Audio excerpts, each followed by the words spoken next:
Hello friends, हमारे channel maximum तैयारी पर आप सभी का स्वागत है। आई होप आप सभी लोग बहुत अच्छे होंगे दोस्तों और अपनी तैयारी को जमकर कर रहे होंगे।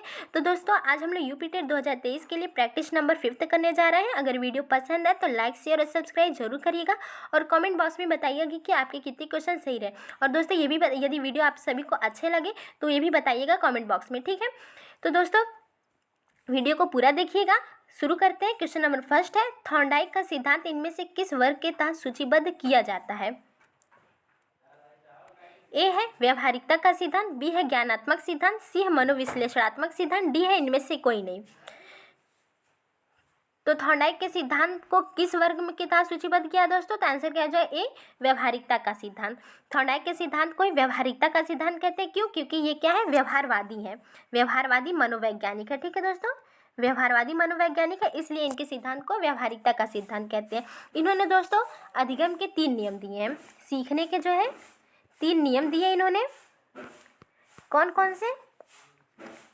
तत्परता का नियम, प्रभाव का नियम और अभ्यास का नियम।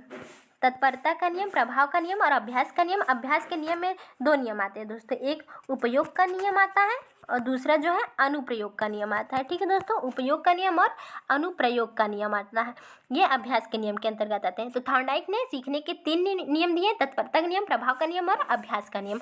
और जो इनके जो है कुछ सिद्धांत भी हैं दोस्तों। इन्होंने अधिगम के सिद्धांत दिए हैं। कौन सा दिया है?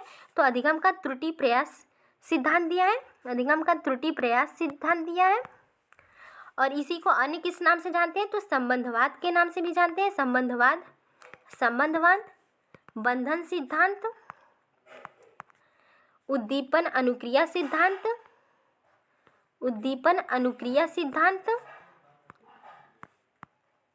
और उद्दीपन अनुक्रिया एसआर बॉन्ड थ्योरी भी इनके इस सिद्धांत को कहते हैं, ठीक है दोस्तों। अन्य जो है नाम है इनके सिद्धांत के। एसआर बॉन्ड, एस से क्या है स्टिमुलस, आर से रिस्पॉन्स बॉन्ड, ठीक है दोस्तों। थ्योरी, एसआर बॉन्ड थ्योरी, उद्दीपक अनुक्रिया सिद्धांत कहते हैं। हिंदी में क्या है? उद्दीपक अनुक्रिया सिद्धांत। और इंग्लिश में अगर इस तरह पूछ सकता है, एसआर बॉन्ड करके भी पूछ सकता है कि किसका है, ठीक है। तो थॉर्नडाइक से संबंधित है। एसआर बॉन्ड किससे? तो थॉर्नडाइक से संबंधित है। स्टिमुलस क्या? उद्दीपक होता है और आर क्या है? रिस्पॉन्स होता है, ठीक है दोस्तों। और थॉर्नडाइक ने किस पर प्रयोग किया था? तो इस सिद्धांत को जो है प्रतिपुष्टि करने के लिए दोस्तों तो इन्होंने भूखी बिल्ली पर प्रयोग किया था। किस पर प्रयोग किया था? तो भूखी बिल्ली पर इन्होंने अपने सिद्धांत की पुष्टि के लिए प्रयोग किया था। इन्होंने क्या किया था? एक भूखी बिल्ली को जो है पिंजरे में बंद कर दिया था। एक बॉक्स था, उसमें इन्होंने बंद कर दिया था और उसमें जो है एक खटका लगा हुआ था जो कि जो है बिल्ली से अगर पैर से दबे तो वो बाहर निकल सके। तो क्या है, उसे बिल्ली को जो है बॉक्स में बंद कर दिया था। और उसके चूँकि वो भूखी बिल्ली थी दोस्तों, ये ध्यान रखिएगा कि कैसी थी, भूखी बिल्ली जो है भूखी थी, ठीक है। और उसके सामने एक मछली का टुकड़ा रख दिया और वो जो है चूँकि बिल्ली जो है भूखी थी तो वो जो है उसे पिंजरे में बंद करने पर वो जो है मछली के टुकड़े को देख कर बाहर आने की कोशिश कर रही थी। तो बहुत सारी अनुक्रियाएं उसने की, अनियमित अनुक्रियाएं की, बहुत सारा अधिक जो है प्रयास उसने किया और एक बार अचानक से उसे क्या ये खटका दब जाता है और वो जो है बाहर निकल के मछली को खा लेती है। और यही क्रिया थॉर्नडाइक ने कई बार दोहराई और अंत में उन्होंने देखा कि बिल्ली जो है अब जो अनियमित क्रियाएं करती थी तो अब वो करना जो है कम करती है। तो अब लास्ट में अब वो जो है सटीकता तुरंत जो है उसको अभ्यास हो गया।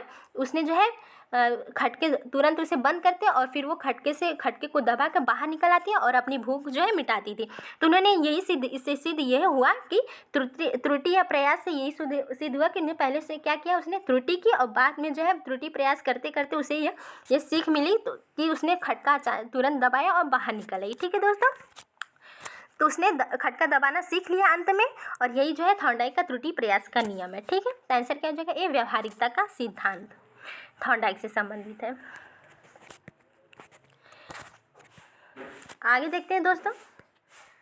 क्वेश्चन नंबर 2 है, इनमें से कौन सी ग्रंथि पीयूष ग्रंथि को नियंत्रित करती है तथा इस प्रकार शरीर की सामान्य तथा अनुपातिक विकास को प्रभावित करती है? ए है यौन ग्रंथि, बी है थायराइड ग्रंथि, सी है मूत्र ग्रंथि, डी इनमें से कोई नहीं। तो पीयूष ग्रंथि को नियंत्रित कौन सी ग्रंथि करती है दोस्तों? यहाँ पे कह रहा है तो यहाँ पे आंसर क्या हो जाएगा डी, इनमें से कोई नहीं। क्यों?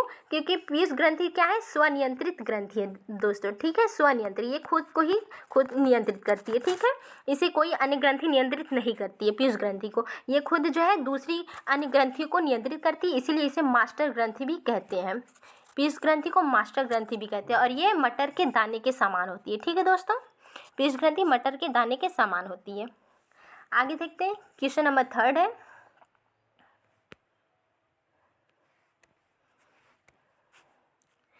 संवेगात्मक रूप से अभिप्रेरित बच्चों की मुख्य विशेषता है, ए है उनका अति प्रक्रियात्मक स्वभाव, बी है उनका अंतर्मुखी स्वभाव, सी है अपने विचार प्रकट करने का संतुलित तरीका, डी है उनका विषादग्रस्त व्यवहार।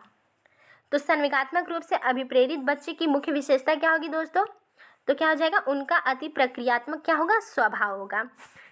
कैसा स्वभाव होगा? अति प्रक्रियात्मक स्वभाव होगा, उनमें क्या स्थिरता नहीं पाई जाएगी, ठीक है। आगे देखते हैं, क्वेश्चन नंबर 4 है, पियाजे के विकास की अवस्थाओं में संवेदी गामक अवस्था समायोजित करता है। ए है अनुकरण, स्मृति एवं मानसिक प्रस्तुतिकरण को, बी है विकल्पों की व्याख्या एवं विश्लेषण करने की क्षमता, सी है तार्किक रूप से समस्या के समाधान की क्षमता, डी है सामाजिक मुद्दों से सरोकार। तो पियाजे की अवस्थाओं में संवेगात्मक अवस्था क्या समायोजित करती है दोस्तों? तो आंसर क्या हो जाएगा यहाँ पे? ए हो जाएगा अनुकरण, स्मृति एवं मानसिक प्रस्तुतिकरण को जो है समायोजित करती है। और ये कौन सी अवस्था है पियाजे की दोस्तों? तो ये पहली अवस्था है। इन्होंने 4 अवस्थाएं बताई है दोस्तों। एक है सेंसरी मोटर, जिसे हम इंद्रिय जनित गामक अवस्था कहते हैं, सेंसरी मोटर। प्री ऑपरेशनल, जिसे पूर्व संक्रियात्मक अवस्था कहते हैं। कॉन्क्रीट ऑपरेशनल, जिसे मूर्त संक्रियात्मक अवस्था कहते हैं। और एक है फॉर्मल ऑपरेशनल, जिसे हम औपचारिक संक्रियात्मक अवस्था कहते हैं, ठीक है दोस्तों। तो इन्होंने 4 अवस्थाएं बताई है संज्ञानात्मक विकास के सिद्धांत में अपने। सेंसरी मोटर अवस्था कब से कब तक रहती है? तो 0 से 2 वर्ष तक रहती है। प्री ऑपरेशनल 2 से 7 वर्ष तक, कॉन्क्रीट 7 से 11 तक, और फॉर्मल जो है 11 से 16 तक होती है, ठीक है दोस्तों। ये पियाजे के जो है संज्ञानात्मक विकास के सिद्धांत के अंतर्गत आते हैं। ये 4 अवस्थाएं आती हैं। संवेगात्मक अवस्था में बालक क्या करता है? अनुकरण, स्मृति और मानसिक प्रस्तुति कर देता है। इसमें जो बालक अपनी इंद्रियों के द्वारा जो है ज्ञान को अर्जित करता है, इंद्रियों की सहायता से अपने ज्ञान को अर्जित करता है। प्री ऑपरेशनल में क्या होता है दोस्तों? तो इसमें बालक में जो है जीववाद और केंद्रीकरण का गुण पाया जाता है, ठीक है दोस्तों, केंद्रीकरण का गुण पाया जाता है। और कंक्रीट में क्या होता है? मूर्त संक्रियात्मक अवस्था में बालक में तार्किक चिंतन का विकास होता है, बालक में तार्किक चिंतन का विकास होता है। बालक संरक्षण का भी गुण पाया जाता है, और जो है बालक में पलटावीपन का भी गुण पाया जाता है। और फॉर्मल में क्या होता है दोस्तों? तो फॉर्मल में जो है बालक तार्किक रूप से सोचना, तार्किक और अमूर्त दोनों रूप से सोचना प्रारंभ कर देता है। फॉर्मल में तार्किक रूप से सोचना जो है प्रारंभ करता है कॉन्क्रीट में, मूर्त संक्रियात्मक अवस्था में, और जो है तार्किक और अमूर्त दोनों से सोचना प्रारंभ करता है फॉर्मल यानी औपचारिक अवस्था में, ठीक है दोस्तों। तो आंसर क्या कि यहाँ पे ए रहेगा, ठीक है। आगे देखते हैं, क्वेश्चन नंबर 5 है,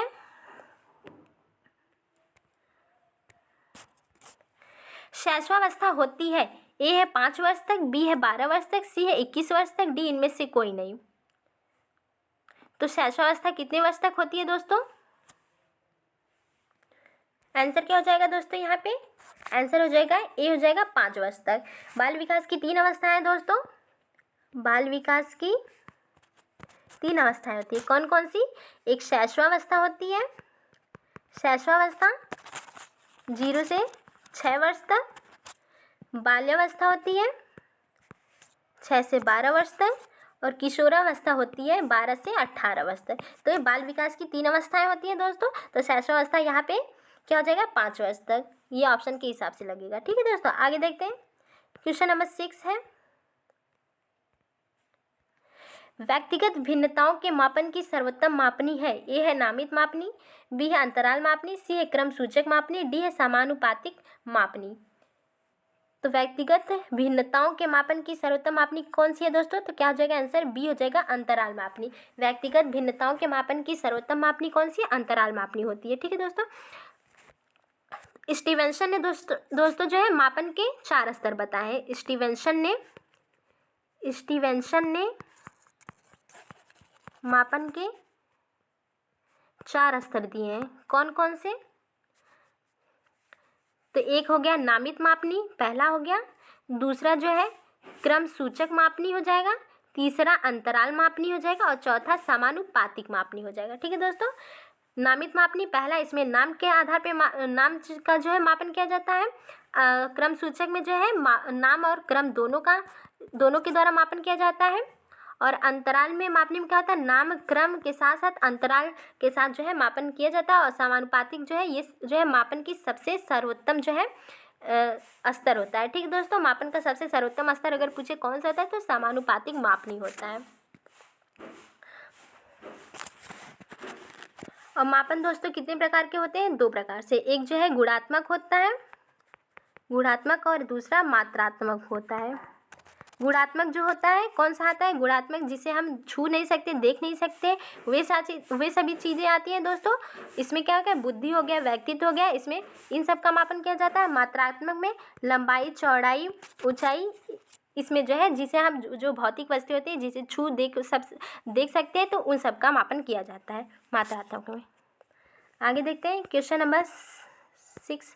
तो ये हो गया दोस्तों, ये तो हो गया। आगे देखते हैं क्वेश्चन नंबर 7 है। क्वेश्चन नंबर 7 देखते हैं। सीखने का स्थानांतरण है। ए है सीखी गई वस्तु को संभालना, बी है सीखी हुई तरकीब का वैसा ही उपयोग, सी है सीखी हुई वस्तु का अन्य परिस्थिति में उपयोग, डी है उपयुक्त में से कोई नहीं। तो सीखने का स्थानांतरण किसे कहते हैं दोस्तों? तो सीखी हुई वस्तु का अन्य परिस्थिति में प्रयोग। आंसर क्या हो जाएगा? सी हो जाएगा। सीखने के स्थानांतरण के दोस्तों कितने प्रकार हैं तो देख लीजिए कौन कौन से हैं।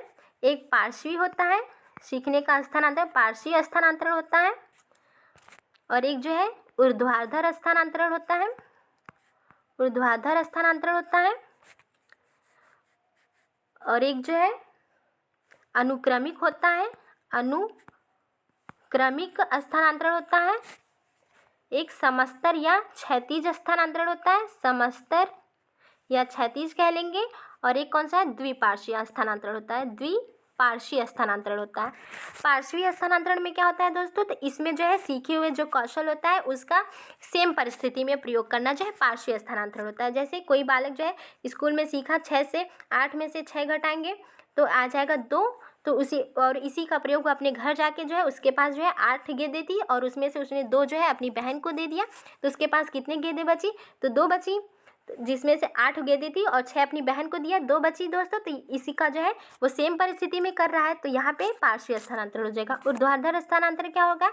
तो ऊर्ध्वाधर स्थानांतरण में सीखी हुई वस्तु का जो है सीखे हुए ज्ञान का या कौशल का उससे ऊंचे के स्तर पर प्रयोग करना हो जाएगा, ऊर्ध्वाधर स्तर हो जाएगा। जैसे साइकिल चलाना सीखे, साइकिल चलाने सीखे से आप क्या कार चलाना सीख लिए, तो ये क्या हो जाएगा? ऊर्ध्वाधर स्तर हो जाएगा। ठीक है दोस्तों, आगे देखते हैं अनुक्रमिक जो स्थानांतरण कौन सा होता है? अनुक्रमिक स्थानांतरण, तो इसमें जो है यदि आपको क्रम से कोई भी चीज़ सीखना है तो उसका एक क्रम होता है, सीक्वेंस होता है। ठीक है दोस्तों, तो यदि आपको भाग सीखना है तो उससे पहले आपको गुणा जो है गुणा जोड़ घटाना जो है सीखना जरूरी है। गुणा जोड़ घटाना जब आप सीख लेंगे तभी जाके भाग कर सकते हैं। तो एक इसका सीक्वेंस होता है, तो इसको जब तक इसे नहीं सीखेंगे तब तक आप भाग नहीं कर सकते हैं। तो इसलिए क्या अनुक्रमिक स्थानांतरण होगा। ठीक है दोस्तों, और क्या होता है? एक समस्तर होता है, क्षैतिज, ये भी क्या है? इसमें जो है सीखा हुआ ज्ञान लगभग उसी परिस्थिति में प्रयोग किया जाता है, तो क्षैतिज या समस्तर हो जाएगा। द्विपार्श्वीय स्थानांतरण क्या होता है? तो द्विपार्श्वीय स्थानांतरण दोस्तों, द्विपार्श्वीय